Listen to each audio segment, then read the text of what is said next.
Namo tassa bhagavato arahato samma sambuddhassa.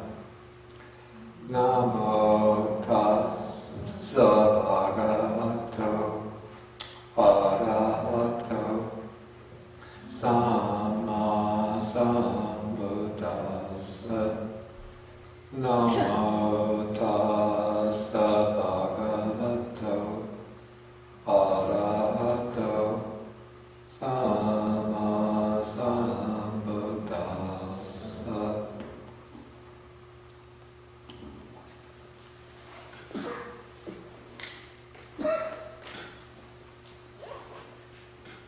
Good morning, everybody. Today is April 24th, 2010.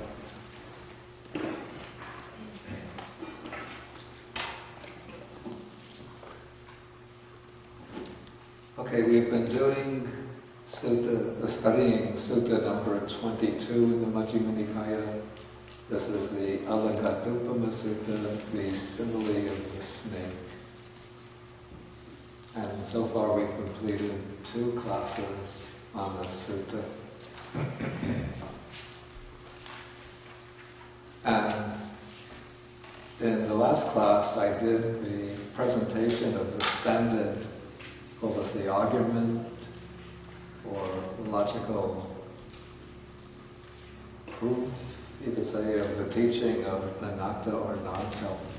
So it's not really intended to be a logical proof or a logical demonstration, but as a kind of guide to contemplation and to insight. So I just want to go over this argument again, just because this will lead on to the next sections of the sutta. So here we're on page 232, paragraph 26. So the Buddha begins by investigating what are called the 5 aggregates. The 5 aggregates are the 5 groups of factors that constitute a living being, a sentient being. So what we refer to as ourselves, what we are, our personal identity, is a collection of these 5 aggregates. But it's not just a chance collection, like taking 5 different types of stones and putting them into a pile. But we have to understand that these 5 factors are always interwoven, interdependent, supporting and conditioning one another.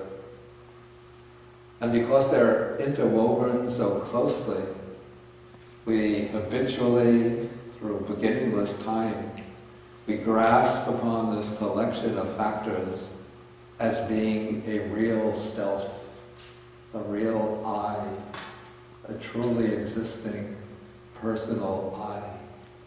And according to the Buddha's teaching, it's this grasping of the idea of I that is the prime manifestation of ignorance and clinging. And it's this grasping of the idea of I, of self, that keeps us in bondage to samsara, the round of birth and death. And so in order to bring liberation from samsara, the Buddha has to teach the way to direct insight into the selfless nature of the 5 aggregates. And now he does this by basing his presentation on 2 other characteristics of the 5 aggregates that are easier to see, easier to understand. These 2 other characteristics are impermanence and dukkha, or suffering or unsatisfactoriness. And so of all these 3 characteristics, impermanence, suffering, and non-self, the one which is most immediately evident is impermanence. Maybe it seems to us that our body, our states of mind are lasting through time. But when one develops very sharp mindfulness and concentration, and then attends to the body and the mind, then one could see how they are constantly arising, changing, and passing away.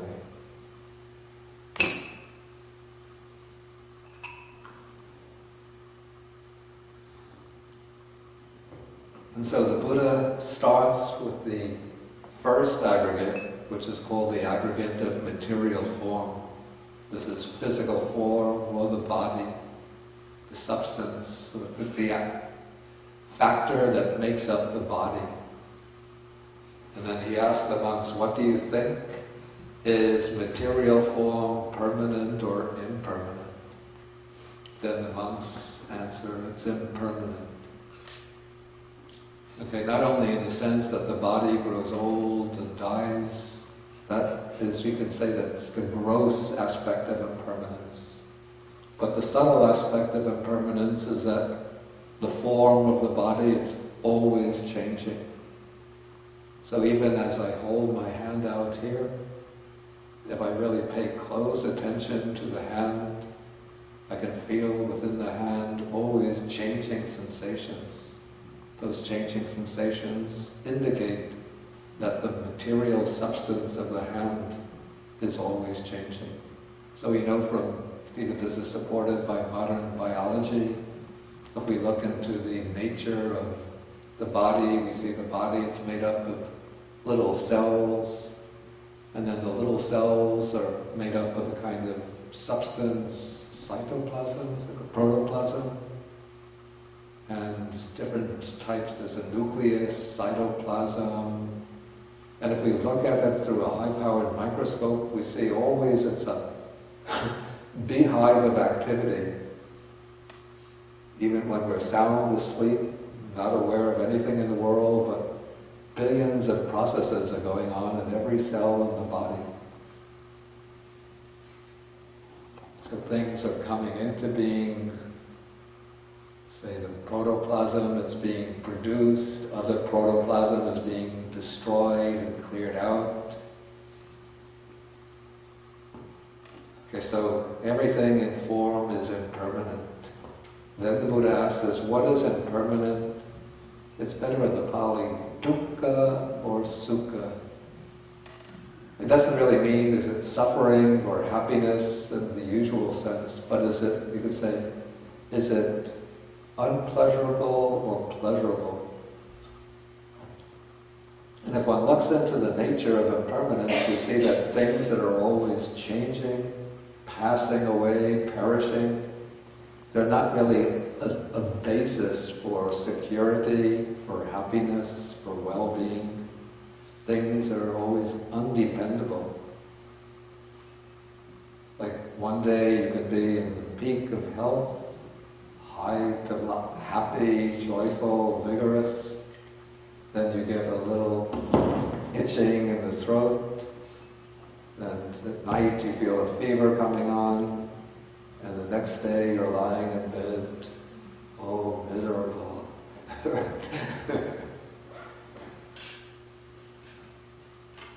Of course, the misery changes when you recover from the cold and you feel strong and vigorous and you think you're happy again.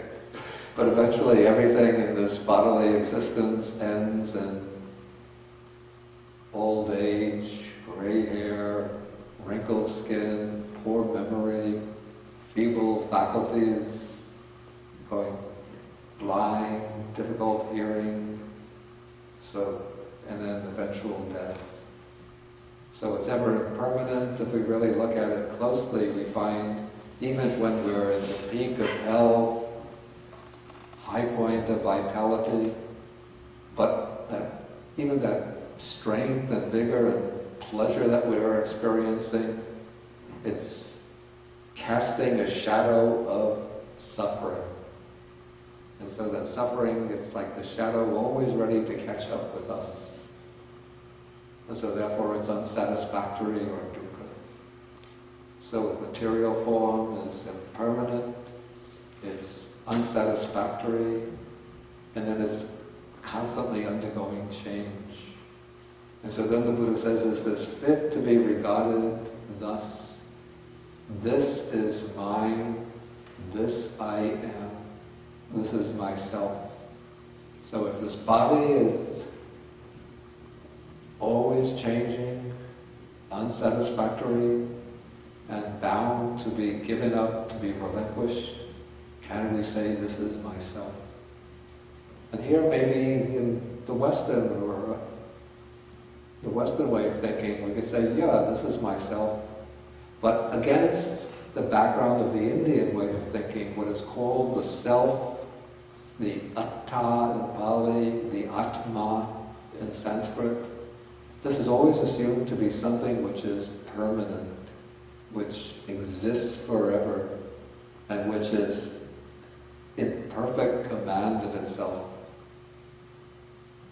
So it's a source of, you could say, a source of inner power, a source of control and mastery over itself,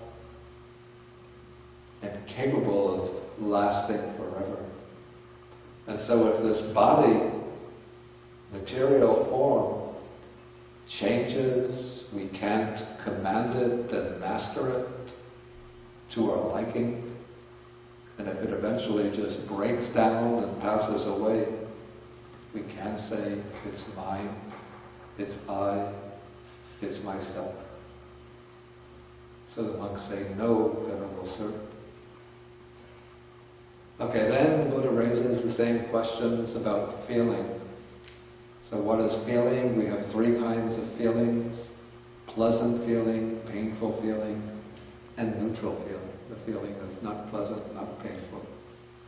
Okay, if we look at these feelings, we see the feelings are always changing from moment to moment.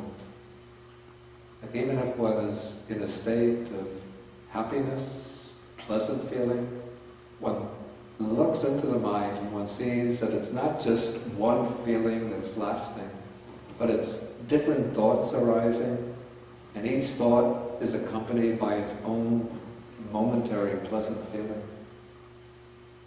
And even say if you're sitting in meditation for a long time, and then you feel some pain in the legs or the back, you think this pain has been going on for such a long time, it's going to be going on forever.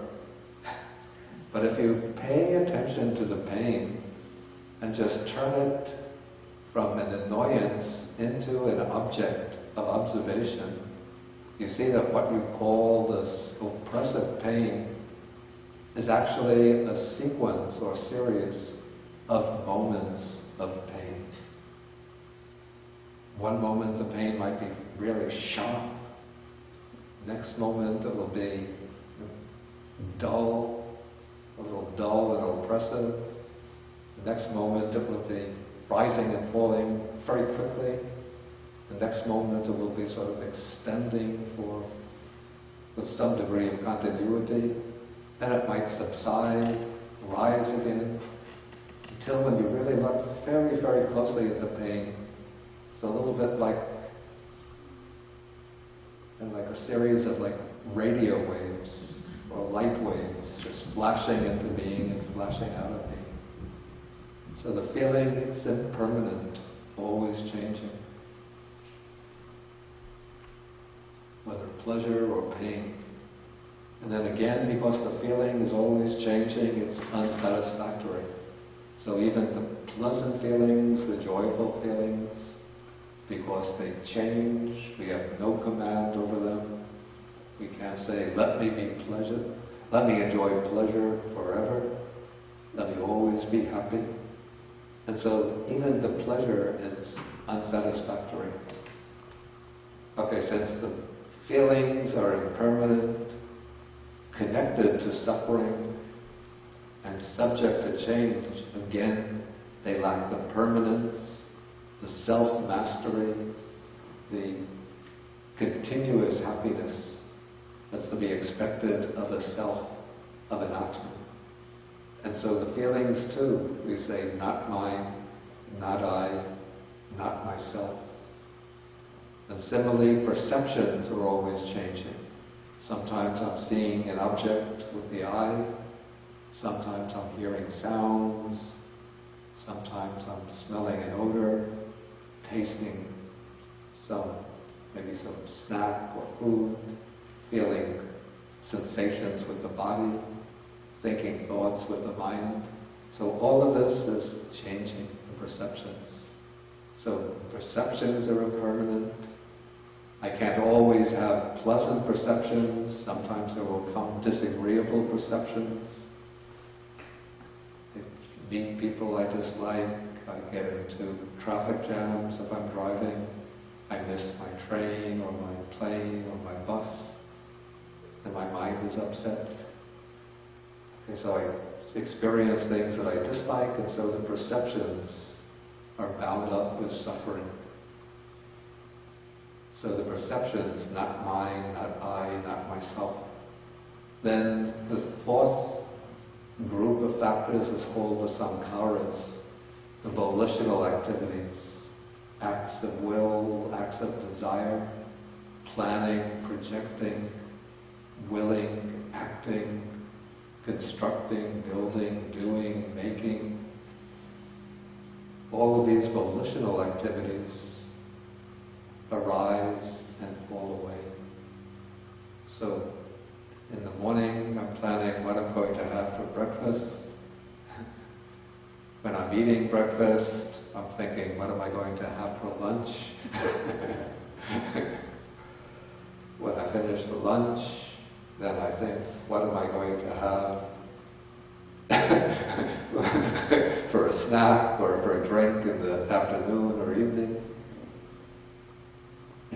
What am I going to do today? What am I going to do tomorrow? So these plans, projects, acts, deeds, always changing. And then often my desires, wishes, plans, sometimes even the deeds, they're not subject to my perfect control. So we have maybe the extreme case is what they call the obsessive compulsive disorder. Like a person has an obsession that they have to wash their hands 20 times a day. And so even if they tell themselves, there's no reason for me to be washing my hands so often, no reason to be washing my hands so often. But I just put my hand on the table, maybe I'm getting germs. Oh, if I get the germs, I might get sick. If I get sick, then I'll run up big medical bills and be an inconvenience to my family. So I better go wash my hands. So it happens like this. People sometimes they can't control what they want to do, or they can't control what they do. So this is an extreme example, but there are many examples from it that we all experience in our day-to-day life. So not having perfect control over the mind's desires, its undertakings, this is a form of dukkha. So volitions are impermanent, bound up with dukkha, subject to change. Therefore they're not mine, not I, not myself. And then finally consciousness, which is the awareness of all of this. Generally in the Indian tradition, there was a tendency for the thinkers, the philosophers, the sages to identify consciousness as the self, thinking that everything else changes, but the awareness is something which is like a light always shining, always bright, always persistent throughout all experience, always remaining the same. But the Buddha analyzed consciousness that's tautology. He analyzed consciousness analytically. He analyzed consciousness into distinct types of consciousness. And he explained that consciousness always arises based on a sense faculty. So there is consciousness arising through the eye, consciousness through the ear, consciousness through the nose, through the tongue, through the body, and then the inner consciousness or reflective consciousness. introspection, conceptual consciousness, mental consciousness. Okay, so consciousness is constantly, when we look at it closely, we see it's arising and passing away. Sometimes when I'm seeing a form through the eye, then there is visual consciousness.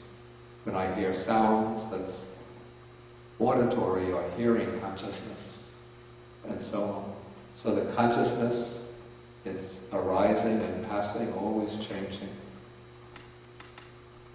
And so consciousness too is impermanent. It's connected with suffering, subject to change. So even consciousness, the Buddha says, one should see is not mine, not I, not myself. So then in paragraph 27, he brings all of this together. Now he's hitting at the crux of his teaching, at the idea or perception or insight into non-self that will knock away the clinging to the idea of self. So he says, therefore, any kind of material form, whatever, past, future, or present, internal or external, gross or subtle, inferior or superior, far or near, all material forms should be seen as it actually is with proper wisdom. Thus, this is not mine, not I, not myself.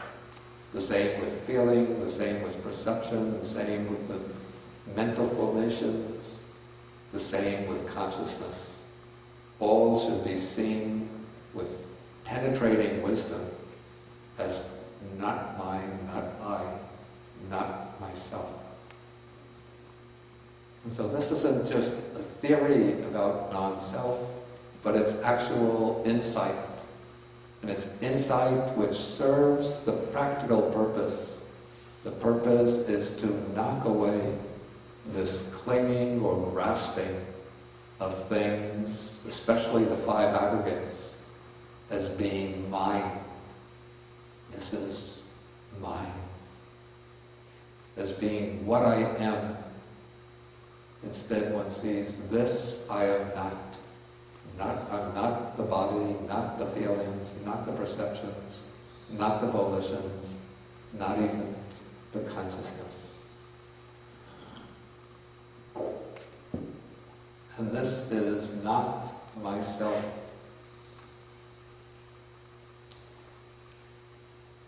So this is actually, it's a very useful contemplation. You don't even have to, it doesn't mean that you have to be like a great yogi, a great meditator to practice this. But I found this very useful in times when I get ill, when I'm lying in bed, sometimes very weak, a lot of pain, sickness. Then usually if one doesn't have some theme to contemplate, one just lies in bed thinking, oh, how miserable I am, why does this have to happen to me? So everything is centering around I, me, right? But if one brings up this idea, this is not mine, this body is not mine, the illness is not mine, this I am not. The pains, the painful feelings, the tiredness, the exhaustion, sometimes moods of dejection. Just see it, this I am not. This is not myself. And then it becomes very liberating.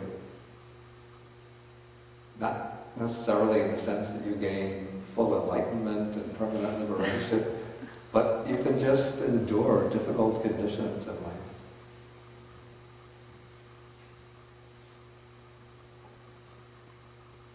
When you lose something of value, maybe a car that you've treasured through the years gets into an accident and you can't use it anymore, or you have a disagreement with an old friend and then the friendship breaks up, or your children do things that you don't want them to do. You just think, this is not mine. Each thing has its own way of acting. And then let them go. It helps to let go. Or you get into an argument with somebody, and then often you hold to your own position, your own opinion, thinking, I'm right, because that's my opinion. They're disagreeing with me, so they have to be wrong. And then you get into a fierce argument, just different opinions clash with each other. That's because both sides are holding to their view as being mine, identifying with that view. But you just consider the view not mine, it's just an idea that's occurred to me. So let's, instead of arguing, let's just try to find out what is the truth, what is the best way of doing something. And so this idea of contemplation, this is not mine, this I am not, this is not myself, can be very helpful. Okay, but here the Buddha is speaking about this from the standpoint of the higher wisdom. And so when the noble disciple sees this with wisdom, then he becomes disenchanted with material form. Disenchanted with feeling, disenchanted with perception, disenchanted with the volitional formations, disenchanted with consciousness. So what is meant by disenchantment here means that one has seen through the illusions or the enchantment of taking these five aggregates to be mine, I, myself. And when one sees through that illusion, through that enchantment, then one starts to inwardly turn away from them and to let go of them. So that turning away and letting go, that is what is meant by disenchantment. The Pali word is nibbida.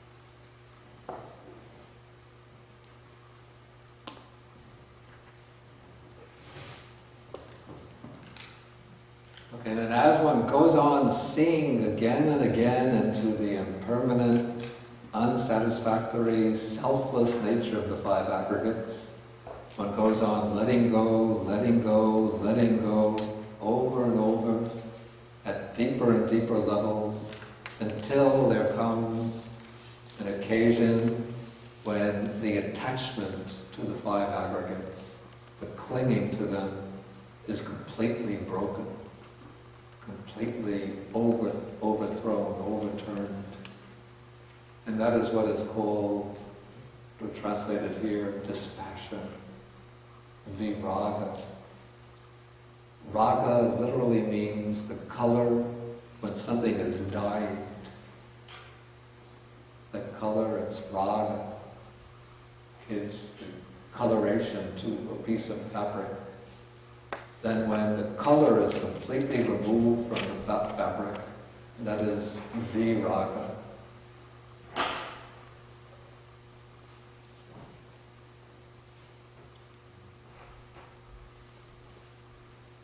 And so this is what we translate dispassion, because passion is like a color that pervades the mind. Then when that passion, attachment is completely removed from the mind, that experience, it's viraga, dispassion.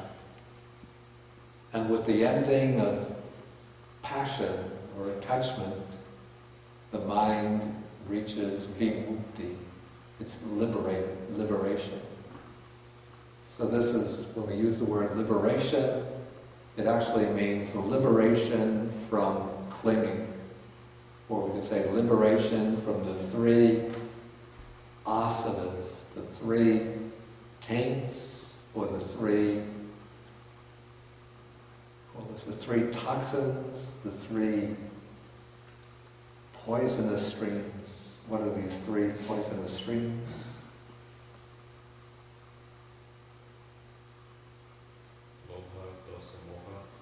No. Clinging to sensual pleasure. And what else? Clinging to existence. Yeah. And ignorance. Right, very good. So it's the clinging to sensual pleasures. That's called kamasana, the flowing of this desire for sensual pleasure. Bhavasana, the flowing of attachment to continued existence. And avijjasana, the flowing of this ignorance, delusion. And when all of those three deadly streams or toxic streams dry up, that is liberation. And then he understands birth is destroyed. Now I don't like that rendering so much. It's more like you say the process of rebirth has been finished. The holy life has been lived. He's lived the complete life of the Noble Eightfold Path. He's done what had to be done. It has fully removed all of the defilements of the mind. And there is no more coming back to any state of conditioned existence in the round of rebirths. Okay, now the Buddha, maybe I'll ask at this point whether there are any questions from this presentation. I had done this last week, but I went through it rather quickly, too quickly. So I wanted to go through it again more slowly to help some of you understand better. So any questions? Okay, there are some questions from the internet. Let's see. If consciousness is always tied to the physical body, does it mean there cannot be a disembodied consciousness in the Buddha's teaching? That is, consciousness cannot leave the body. Actually, there are some passages which speak about a kind of psychic power, a spiritual power, of being able to create another body similar to this physical body, and then one can draw that other body out and send it over vast distances. Apparently, in that body too, the consciousness will be present, and so it can observe things that are going on at a far distance. So there are various subtle things that take place, or various mind-boggling phenomena that take place in the subtle realm. How that works in relation to the physical body, I don't know the details. Okay, what is the main difference between the idea of this I am not, and this is not myself? Is this mainly about the so-called free will? Actually, free will is not really brought explicitly into this discussion, but the way the commentators explain the difference, they say that the idea, I am this, shows the working of what is called conceit. That is, it's a basic tendency to identify with things, not so much for the purpose of finding oneself, but for gaining some kind of self-esteem or some reason to rate oneself as being better than others, worse than others, and so on. So that is, this I am, and so the idea, I am not this, as the purpose of counteracting conceit, so that one doesn't think, I am better, I am equal, I am worse. On the other hand, the idea, this is myself, it's a speculative view, a kind of theory or doctrine or belief in a self. And so the purpose is of this is not myself, is to counteract that view of a self.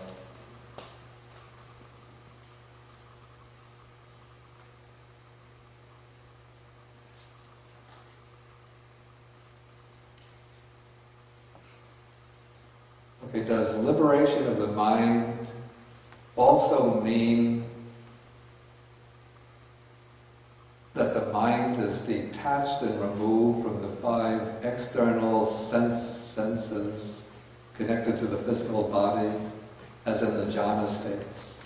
No, it doesn't necessarily mean that. Somebody who is liberated in mind, whose mind is liberated in this sense, it means that the mind is liberated from the defilements. And so the mind remains liberated under all conditions. So even if this person is engaged in the activities of day-to-day life, even if he's eating a delicious meal with maybe beautiful music playing off on the side, and dancers dancing in front of him. So all of the 5 senses are being, say, provoked or stimulated, but if the mind is completely liberated, then there's no craving or clinging to any of these objects of the senses.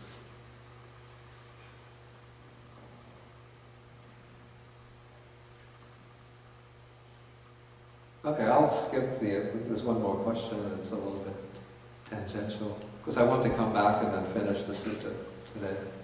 Okay, so now we come to a passage where the Buddha is going to praise the liberated one, with using a number of metaphors and images.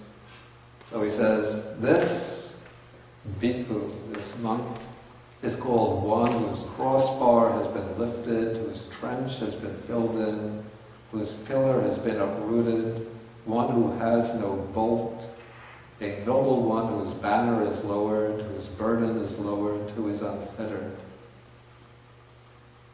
And then the Buddha is going to explain each of these images. So, paragraph 31, how is this monk one whose crossbar has been lifted? So here, I'm not sure the exact reason, but the crossbar is identified with ignorance.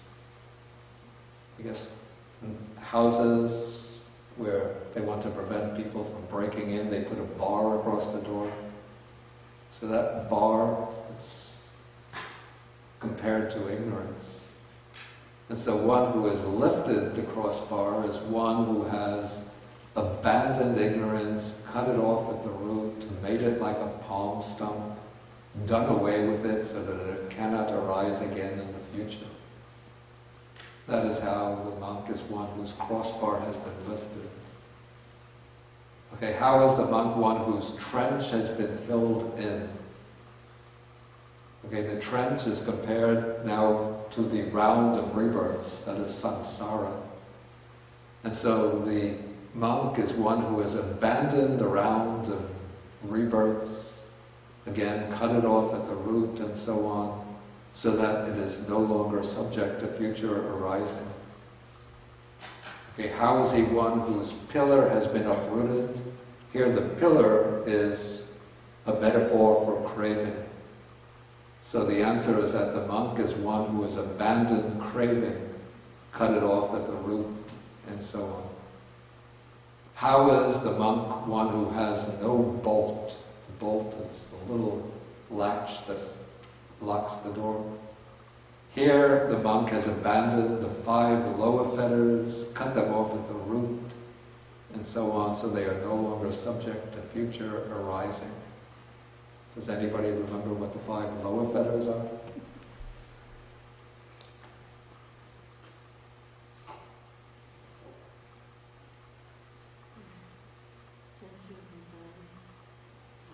Well, that's one of them, but it's not. Let's take them in a proper order.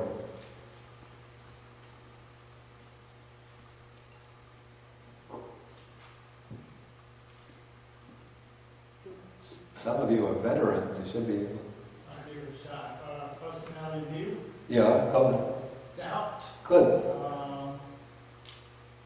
observing to rites and rituals, Yeah, good. sense desire, Yeah. any will. Great, wonderful. Yeah. Okay. It's sometimes it's translated personality view or identity view. In effect, this means the view of the self. Then the second is doubt. The third is, he said, clinging to rites and rituals or rules and rituals. Okay, that's one translation. It could be also clinging to different kinds of ascetic observances and so on. The fourth is sensual desire or sensual craving. And the fifth is ill will or hatred.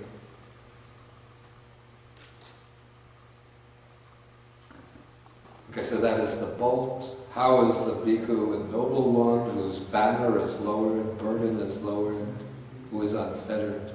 So here what's called the banner, that's when you raise the banner, it's a way of showing, these are my credentials. I have a PhD from this university, I worked for 20 years with this corporation, I've won these awards. You know, of course, if you have all of these honors, it's great, but sometimes you meet people, as soon as they say, hello, I am Bhikkhu Bodhi, he said, oh, I am so-and-so, I have a PhD from such and such university. I worked for so many years for such and such. I remember meeting even a monk, he gave me his business card. You see the business card, president of such and such Bhikkhu Association, chief incumbent, such and such a temple, spiritual advisor to such and such a Buddhist society, religious advisor to the such and such university Buddhist youth group, assistant director of such and such an association. It seems almost as though one face of the card was not enough, you have to turn it over.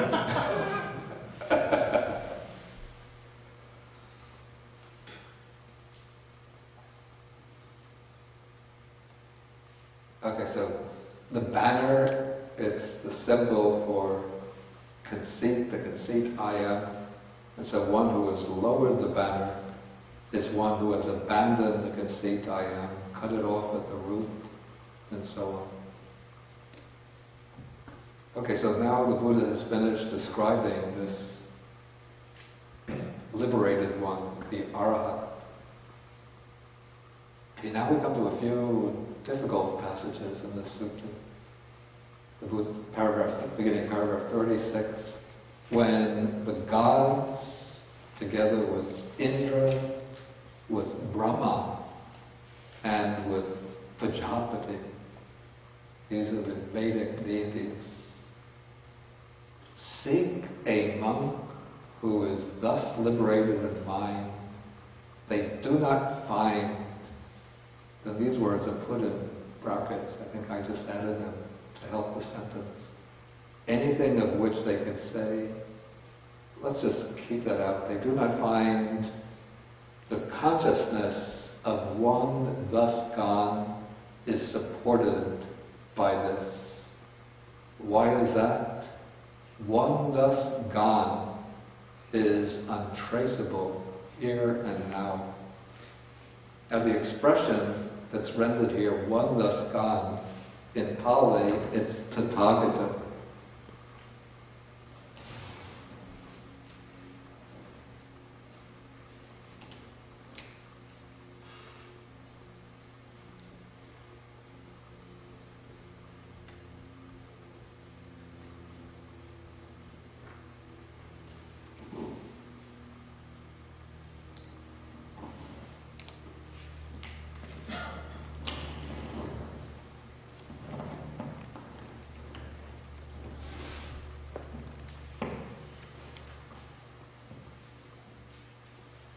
Now the word Tathagata, usually in the text, it's an epithet for the Buddha.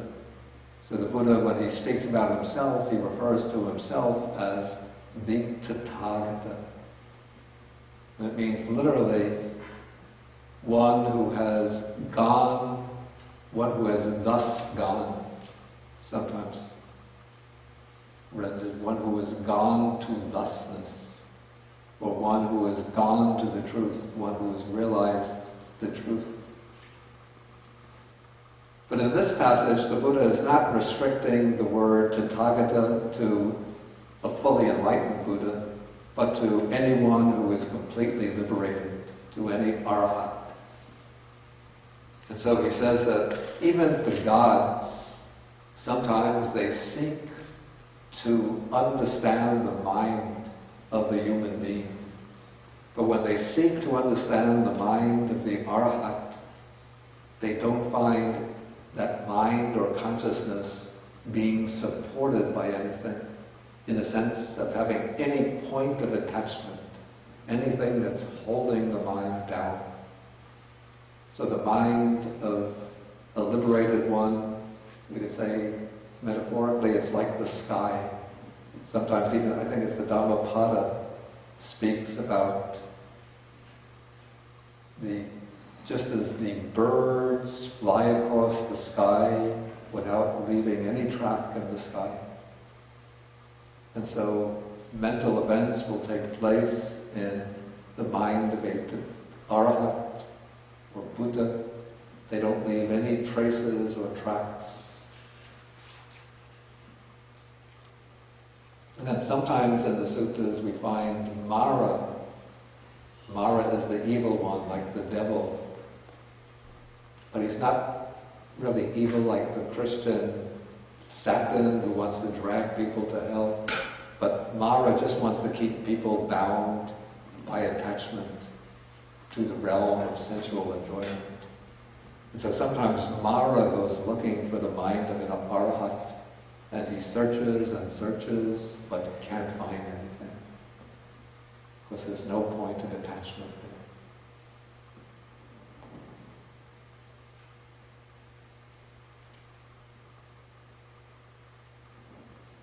And so the Buddha says, one thus gone is untraceable here and now. And so we could see the body of an Arhat, we could see him going about his day-to-day activities, but there's nothing that we could trace within the mind in the sense of any kind of point of clinging or attachment. Even the sense, I am this, is not in the mind anymore. What that mind is like, maybe some of you know, I don't know myself. Still, as long as we have a lot of attachment to I and mind, it's very difficult to understand the mind which is completely without I and mind. But because there's no attachment to I and mind, it's said that the liberated one, or the one who has gone thus, gone to the ultimate truth, is untraceable, unfindable, undiscoverable. So we see this represented in early Buddhist art from a very early period. Now whenever you hear Buddhist art, the first thing you think of is a Buddha image, right? And even any Buddhist temple, you go into the temple, and the center of the temple is the Buddha image. But in the first 4 centuries, 3 or 4 centuries of Buddhism, no Buddha images. There was art, there was sculpture, but when you see pieces of Buddhist sculpture, there might be like a group of people, like devotees surrounding a place in the middle, which is where the Buddha should be. But instead of seeing the figure of the Buddha, all one sees is a footprint to represent the Buddha, or sometimes the Bodhi tree to represent the Buddha. Because they were trying to represent this idea that an enlightened one is untraceable. There are no tracks by which one could trace the liberated one. And so how did the Buddha statue, Buddha image come into Buddhist art? Who was responsible for that? The Greeks. Yeah, it was Greek colonies, colonies of people of Greek descent that had settled in an area which is now part of Pakistan and eastern Afghanistan that was called Gandhara. And so the Greeks were familiar with the practice of representing their deities with statues. And so Greek sculptors would make sculptures of the Buddha, who, if you have seen statues of Gandhara art, the Buddha looks very much like the Greek god Apollo. In fact, the facial features are more Greek than Indian. Okay, so now the Buddha continues. He says, "So saying, so proclaiming, I have been baselessly, vainly, falsely, and wrongly misrepresented by some reckless